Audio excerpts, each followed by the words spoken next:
इसलिए रामचरितमानस में जब राम जी का वनवास हो गया, भरत जी लौट करके आए, तो रोते हुए उन्होंने अपने गुरुदेव वशिष्ठ जी से पूछा कि गुरुदेव, मैंने आपकी महिमा अपने पिताजी से सुनी है। आप कोई ऐरा गहरा पंडित नहीं है, आप कोई साधारण पंडित नहीं है। सोई गोसाई जी विधि गति छेकी, आप वो गोसाई हैं, आप वो गुरु हैं जिन्होंने विधाता की गति को भी रोक दिया। एक बार ककुत्स महाराज का विवाह हो रहा था, विवाह मंडप में भौरें पड़ रही थी और उसी समय महाराज ककुत्स की मृत्यु हो गई। अभी 4 भौरें पड़ पाई और उसके पुरोहित कौन थे? वशिष्ठ जी। और जिस विवाह के पुरोहित वशिष्ठ जी, उनके विवाह मंडप में, उनके आचार्यत्व में अभी 4 भौरें, पूरी भौरें भी नहीं पड़ी और दुल्हन विधवा हो। वशिष्ठ जी महाराज ने अपनी चोटी को बांधा, कमंडल का जल लिया, पुत्री सौभाग्यवती हो। उसका पति गिर गया है नीचे, कहते हैं पुत्री सौभाग्यवती भाव। तो जो यमराज उनके प्राणों को लेकर के जा रहे थे, उनको प्राणों को छोड़ना पड़ा। ये वो वशिष्ठ जी हैं, सोई गोसाई जी विधि गति छेकी, विधाता की गति को विधि का लिखा कुमेटन हारा, लेकिन उन्होंने विधि गति छेकी, विधाता की गति को छेक दिया, रोक दिया। लेकिन उन्हीं वशिष्ठ जी से भरत जी ने पूछा कि आप विधाता का लिखा टाल सकते हैं, तो आपके होते हुए राम का वनगमन क्यों नहीं रुका? वाल्मीकि रामायण में पढ़ना, वाल्मीकि रामायण में वशिष्ठ जी महाराज केवल गुरु जी नहीं है, उनके जो 16 मंत्री हैं दशरथ जी के, उन मंत्रियों में उनका एक पद है, वो एक मंत्री है, मिनिस्टर है वो वशिष्ठ ऋतुज मंत्री है। ये सुमंत्र को आप इसलिए ज्यादा जानते हैं क्योंकि सुमंत्रो अष्टमो 4 वो वित्त मंत्री थे और वित्त मंत्री को ज्यादा लोग जानते हैं, इसलिए लोग जानते हैं। तो वशिष्ठ जी से भरत जी ने पूछा कि आप विधाता का लिखा टाल सकते हैं, तो आपने राम का वनगमन क्यों नहीं रोका? तो वशिष्ठ जी ने क्या उत्तर? रामचरितमानस में 2 पात्र ऐसे हैं जो विधाता का लिखा टाल सकते हैं। उसमें एक तो है भगवान शिव और दूसरे हैं महर्षि वशिष्ठ। शंकर जी विधाता का लिखा टाल सकते हैं। जो तप करे कुमारी तुम्हारी, तो भावियु मैट सकहीं त्रिपुरारी। नारद जी बताते हैं हिमवंत को, यदि तुम्हारी भले ही इसके भाग्य में कोई और भी लड़का लिखा हो, लेकिन भगवान शिव इतने उदार हैं, यदि वो प्रसन्न हो जाएं तो विधाता का लिखा भी टाल सकते। भावियु मैट सकहीं त्रिपुरारी। और एक वशिष्ठ जी, अभी आपको मैंने बताया कि सोई गोसाई जय विधिगत छेकी। लेकिन इन दोनों महापुरुषों के सामने 2 घटनाएं ऐसी घटी जिनको ये दोनों रोक नहीं पाए। शंकर जी सती जी का भ्रम नहीं टाल पाए और वशिष्ठ जी राम जी का वनगमन नहीं टाल। और दोनों ने उसका रीजन क्या बताया? वशिष्ठ जी कहते हैं, सुनो भरत भावी प्रबल, बिलख कहियो मुनिनाथ, हानि लाभ जीवन मरण जस अपजस विद्या। ये अगर विधाता का लिखा हुआ होता तो भरत में टाल देता, लेकिन ये विधाता का लिखा हुआ नहीं था। ये तो विधाता का विधाता जो राम है उसने खुद लिखा है, इसलिए उसे हम टाल नहीं सकते। इसका मतलब यहाँ पर एक विधाता है कि सुनो भरत भावी, एक परम विधाता है। और यही बात शंकर जी ने भी अनुभव की। वो कहते हैं कि मोरियु कहे न संशय जाही, तो विधि विपरीत भलाई। तो 2 विधाता हैं यहाँ और 2 सरस्वती। एक सरस्वती वो है जब भरत जी का वनगमन हुआ, राम जी का वनगमन हुआ और भरत जी को मनाने के लिए, राम जी को मनाने के लिए भरत जी जा रहे हैं। और जब भरत जी मनाने के लिए जा रहे थे तो देवताओं को डर लगा कि जिन भरत के राम नाम कहने से पत्थर पिघल जा रहे हैं, तजय विषम विष तामस तीची। श्री राम जी के चरणों की सुकोमलता को देख करके बिच्छुओं ने अपने डंकों को तोड़ दिया, सर्पों ने अपने दांतों को तोड़ दिया कि कहीं इनको चुभ न जाए। ऐसे भरत के चरित्र को देख करके देवताओं को डर ये लगा कि राम जी अपने सेवक के अधीन होते हैं, वो अपने भक्त को सुखी करने के लिए अपनी प्रतिज्ञा को छोड़ देते हैं। भीष्म पितामह की प्रतिज्ञा को रखने के लिए भगवान कृष्ण ने अपनी प्रतिज्ञा छोड़ी कि नहीं छोड़ी? इसलिए ये अपनी भी प्रतिज्ञा छोड़ देते। तो उनको ये लगा कि कहीं ऐसा ना हो कि भरत राम को मना के ले जाए वापस, तो हमारा किया धरा सब पानी में मिल जाएगा। राम जी जब वन में रहेंगे नहीं तो रावण को मारेंगे कैसे, और हम इसी तरह से दर दर भटकते रहेंगे। तो देवताओं ने एक मीटिंग की और सरस्वती जी को बुलाया। तो आप बताओ, जब सरस्वती जी को देवताओं ने बुलाया तो सरस्वती जी कहां से आई? रामायण को आप पढ़ते हो, यहाँ के क्षेत्र के बहुत अच्छे पढ़ने वाले लोग। कहां से आई सरस्वती जी और कहां गई? सरस्वती जी ब्रह्मा जी के लोक से आई और गई कहां? बोले अश कहे सारद गई विधि लोका। ब्रह्मा जी के यहाँ ही वो चली गई। लेकिन जब भरी हुई सभा में ये निर्णय नहीं हो पा रहा था कि राम जी रोकेंगे या जाएंगे, राम जी ने साफ साफ मना कर दिया कि भरत में तुम्हारा कहना मान लेता। वशिष्ठ जी ने एक उपाय बता दिया, एक काम करो, तुम राम जी की जगह वन में चले जाओ, तुम कानन गबनो दो भाई, फिरे हैं लखन सिय रघुराई। भरत जी ने कहा कानन करो जन्म भर वासु, मैं तो पूरी जिंदगी भर वन में रह जाऊंगा, राम जी लौट चले। और उसके बाद में राम जी ने कह दिया वशिष्ठ जी से कि मैं आपको वचन देता हूं कि भरत जो कहेंगे हम वही करेंगे। और उसके बाद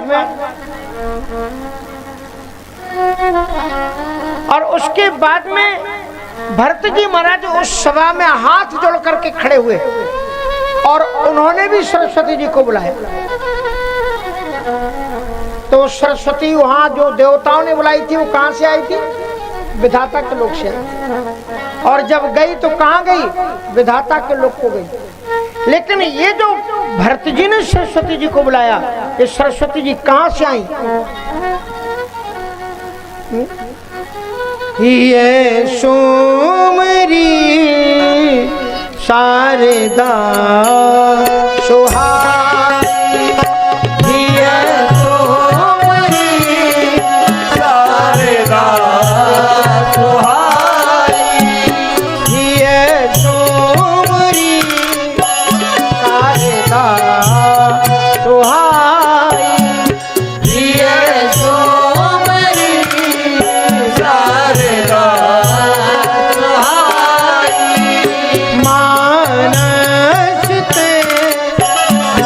पंकज आई, मानस के मुख पंकज आई। ये विधिलोक से नहीं आई, मानस ते मुख पंकज आई। उनके ही दिल में बैठी हुई थी और वो बाहर आ गई। और ये भरत जी की हृदय में रहता कौन है? भरत हृदय सिय राम निवासु, भरत हृदय सिय राम निवासु, कहाँ कीर्त मेरे कहाँ करनी प्रकाश,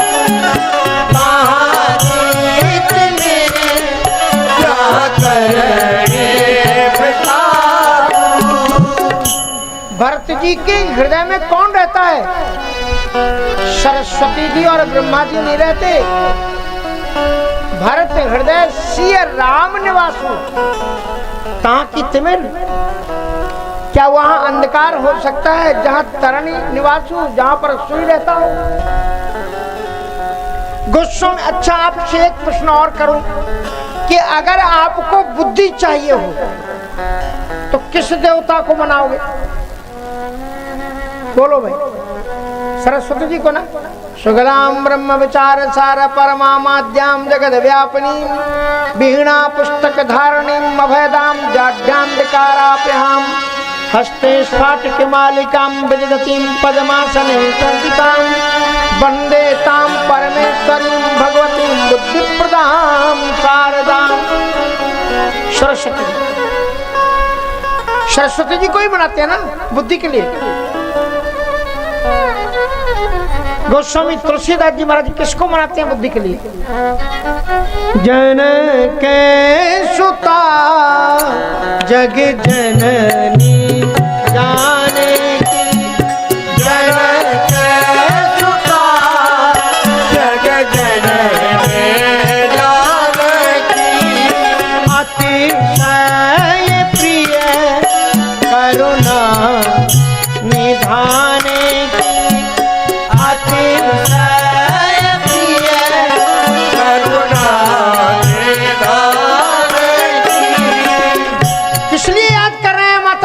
को ताके जुगे मनावा, ताके जुगे मनावा, जादू कृपा निर्मल मति पावा, जादू कृपा निर्मल। यदि आपको विशुद्ध बुद्धि चाहिए, निर्मल मति चाहिए, स्वच्छ विचारधारा चाहिए, तो श्री किशोरी जी की इन 2 चौपाइयों को आप प्रतिदिन एक माला फेरो। जब हम वृंदावन में छोटे थे, बहुत पढ़ने में बुद्धि नहीं लगती थी, हमको परम पूज्य सिद्ध संत श्री गौ संत सेवी श्री सुदामा दास जी महाराज ने ये 2 चौपाइयां बताई। इन 2 चौपाइयों को संपुट लगा करके आप पाठ करो। जब आप अखंड रामायण का पाठ करते हो तो संपुट में एक चौपाई नहीं चलती, 2 चौपाइयां होनी चाहिए। क्यों होना चाहिए? क्योंकि चौपाई का मतलब एक चौपाई होती ही नहीं है। चौपाई एक छंद है और ये 2 चौपाइयां मिलाकर के एक चौपाई बनती है। चौपाई मानी 4 पाए, और 4 पाए तो मंगल भवन अमंगलहारी एक पांव, द्रवंश दशरथ अजर विहारी दूसरा पांव, तो दीन दयाल विरध संभारी तीसरा, और हरहुनाथ मम संकट भारी। तो 2 चौपाई जब मिलाओगे तब संपुट बनेगा। इसलिए कभी भी आप अखंड रामायण में संपुट लगाते हो तो 2 चौपाइयों को 2 लाइनें मिलाकर के एक चौपाई बनती है। अगर हिंदी लोग पढ़ते होंगे तो छंद के बारे में जब पढ़ेंगे तो 16 मात्राएं एक में होती हैं, एक लाइन में, और उनको आप जब आप 4 मिलाओगे, 4 चौपाई मानी 2 चौपाइयां, तब एक चौपाई। इसलिए ये 2 चौपाइयों में गोस्वामी जी ने वंदन किया कि जनक सुता जग जननी जानकी, अतिशय प्रिय करुणा निधान की, ताके जुग पद कमल मनावो, और जासु कृपा निर्मल मति पाओ। तो एक राम दशरथ का बेटा, एक राम घर घर में लेटा, एक राम ने जगत पसारा, एक राम वो है जो सृष्टि का सृजन करता है। साधो रचना राम बनाई, साधो रचना राम बनाए, साधो रचना राम बनाए, साधो रचना राम बनाए, अत्यंत निपुण चतुर तेरे, अति निपुण चतुर तेरे, जिनी महिमा लख पाई, साधो रचना राम बनाए, साधो रचना राम बनाए। इसलिए ये रचना राम। तो एक राम दशरथ का बेटा, एक राम घर घर में लेटा, और एक राम ने जगत पसारा, और एक राम दुनिया से न्यारा। एक राम वो है जो दुनिया की रचना भी करता है और फिर भी उससे अनच्युत ऊपर रहता है, अलग रहता है, रचना करके भी रचना से अलग है, दृश्य भी है और दृष्टा भी है। इसलिए एक वो राम। तो वो राम क्या यही राम है या वो राम अलग है? और ये दशरथ के एक तो वो राम है, राम नाम कर अमित प्रभावा, संत पुराण उपनिषद गावा, संतत जपत शंभु अविनाशी, शिव भगवान ज्ञान गुण राशि। एक वो राम है और एक राम तो सारी दुनिया जानती है, उनमें तो कोई महिमा हमें दिखाई पड़ती नहीं। कौन है दूसरे राम?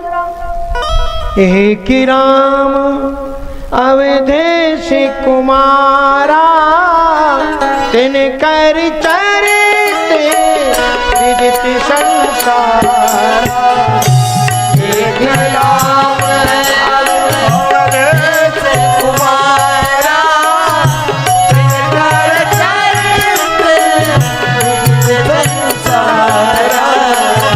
नारी बिरह दुख लहिउ अपारा, नारी बिरह दुख लहिउ अपारा।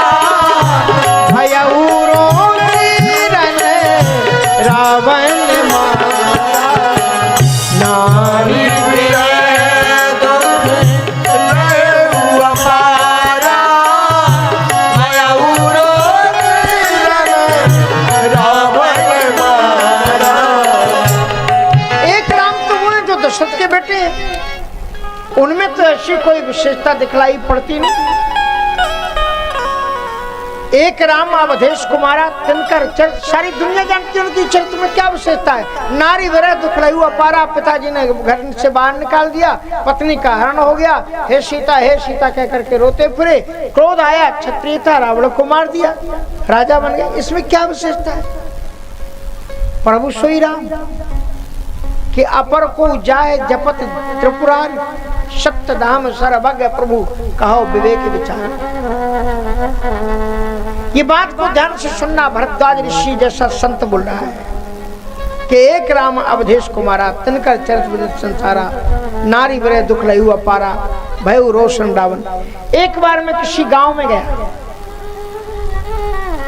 प्राचीन काल विद्यार्थी काल से ही अपने चले जाते थे, किसी गांव में बैठे हुए थे और प्रवचन कैसे होता था, एक पेड़ के नीचे चबूतरा, उसी में लालटेन रख दी, बस हो गया प्रवचन। 100-150 लोग बैठे। तो जिसके घर में रुके हुए थे उसके पास में एक 6-7 वर्ष का बच्चा था, मुश्किल से 5 वर्ष का होगा। खेलता खेलता सुबह मेरे पास में आया, कहा महाराज जी आपने रात कितनी देर तक कथा कही है? तो उसकी माँ ने कहा कि बेटा महाराज जी ने आधी रात तक कथा कही। कहा महाराज जी आपने आधी रात तक कथा कही? हमने कहा हाँ बेटा आधी रात। बोले हम तो चुटकी में कह देते। हमने कहा तुम भी कथा कहते? बोले हाँ। तो हमने कहा जरा सुना दो तुम्हारी कथा कैसी। तो उस बच्चे ने चुटकी में ही सुना दिया। सुना? एक राम एक रावण, एक छत्री एक बाबा। एक राम एक रावण, एक छत्री एक बावन। बान बाकी नारी चुराई, बाने बातों करी ओ बाने बाकी नारी चुराई, बाने बातों करी लड़ाई। बात बात को बातना, तुलसी देखी पोथन बात बात को बातन्ना तुलसी लेके दियो पोथन्ना। समझ में आई? 1 मिनट में पूरी कथा 1 मिनट में लगा। बोले एक राम एक रावण ना, एक क्षत्रिय एक बामन ना, बाने बाकी नारी चुराई, बाने बासों करी लड़ाई, बात बात को बातन्ना और तुलसी लिख दियो पोथन। इसमें है क्या? प्रभु सोई राम। ये जो सीता के वियोग में दर दर भटकते फिरे, लता पताकाओं से पूछते फिरे, जड़ चेतन का जिनको ज्ञान नहीं रह गया, क्या ये आपने अभी मंत्र का जाप उन्हीं के नाम का किया है या अपर को, या वो जिनके मंत्र का आपने जाप किया वो कोई और है और ये कोई और है? यही एक प्रश्न है जिस पर पूरी रामचरितमानस की कथा टिकी है।